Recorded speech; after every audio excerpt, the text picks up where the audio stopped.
Hello, जय श्री कृष्णा हमारे प्यारे भक्तों। आई होप आप सब ठीक ही होंगे। तो आज हम कुछ आपके लिए लेके आए हैं खास वीडियो। कार्तिक का महीना चल रहा है और कार्तिक के महीने में कार्तिक का महीना इस वर्ष 9 अक्टूबर से प्रारंभ हो चुका है। अब यह महीना कार्तिक पूर्णिमा तक रहेगा। इस महीने के दौरान ऐसा कहा जाता है कि भगवान श्री कृष्ण अपने बाल स्वरूप शैतानी कर रहे थे, तो उनकी माँ यशोदा ने गुस्से में आकर उनको पीठ पर रस्सी बांधी और उखल से रस्सी को कस दिया। ऐसा कहा जाता है जब भगवान श्री कृष्ण अपने बालपन में शैतानी कर रहे थे, तो उनकी माँ यशोदा गुस्से में आकर उनको पीठ पर रस्सी बांधी और उखल से रस्सी को कस दिया।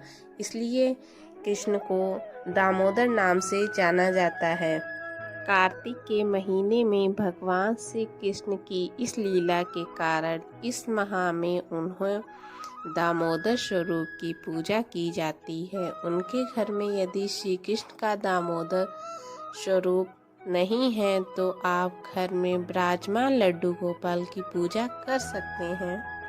कार्तिक के महीने में लड्डू गोपाल की पूजा के कुछ नियम होते हैं। सबसे पहली बात जो आपको लड्डू गोपाल की पूजा के वक्त ध्यान रखनी चाहिए वह यह है कि आपको लड्डू गोपाल को सुबह उठने और रात में देने चाहिए। आम दिनों में लड्डू गोपाल को ब्रह्म मुहूर्त में ही उठा दिया जाता है। हालांकि भगवान का यह बाल स्वरूप है और यदि आप चाहें तो सूर्योदय के बाद में लड्डू गोपाल को जगा सकते हैं। कार्तिक के महीने से सर्दी का मौसम शुरू हो जाता है, इसलिए आपको इस मौसम में लड्डू गोपाल को देर से ही जगाना चाहिए। जैसे में देर से ही लड्डू गोपाल की आरती की जाती है। लड्डू गोपाल को सर्दियों के मौसम में जल्द ही सुला देना चाहिए।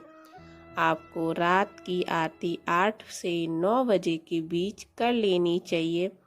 दरअसल सर्दियों के वक्त जैसे आप जल्दी घर आ जाते, लड्डू गोपाल को सर्दियों के मौसम में हल्के गुनगुने पानी में काले तिल डालकर स्नान कराना चाहिए, जिसके साथ ही आपके लड्डू गोपाल के बदन में थोड़ा सा तिल का तेल भी लगाना चाहिए। ऐसा करने से उनके शरीर में गर्माहट आ जाती है। इसके बाद आप लड्डू गोपाल को नए वस्त्र पहनाएं। इस बात का ध्यान रखें कि वस्त्र गर्म होने चाहिए। इसके साथ ही लड्डू गोपाल को लाइट कंबल या फिर रजाई उड़ा दें। सर्दियों के मौसम में लड्डू गोपाल को गुड़, तिल या फिर सोट के लड्डू का प्रसाद चढ़ाना चाहिए। यह सभी चीज़ें शरीर में गर्माहट ला देती हैं। इसके बाद आप लड्डू गोपाल की आरती करें और फिर मंदिर में कपूर जला दें, जिससे आपके घर में सकारात्मकता ऊर्जा भी फैलती है। शाम की आरती आपको 5 बजे और रात की आरती आपको 8 बजे ही कर लेनी चाहिए। प्रसाद के दौर पर आप शाम को और रात की आरती में गुड़ और बाजरे की रोटी या फिर गरम दूध, सरसों का साग और मक्के की रोटी का भोग लगा सकते हैं। देखा जाए तो कार्तिक के महीने में केवल लड्डू गोपाल की आरती का समय और प्रसाद चढ़ाने वाली सामग्री ही बदलती हैं। आप इस विधि को केवल कार्तिक के महीने में ही नहीं बल्कि पूरी सर्दियों में मौसम में लड्डू गोपाल की पूजा कर सकते हैं। यह थी कार्तिक मास की लड्डू गोपाल की पूजा कैसे करें। तो अगर आपको हमारा वीडियो अच्छा लगे तो लाइक शेयर कमेंट जरूर करें। बेल आइकन दबाना ना भूलें। जब तक के लिए राधे राधे।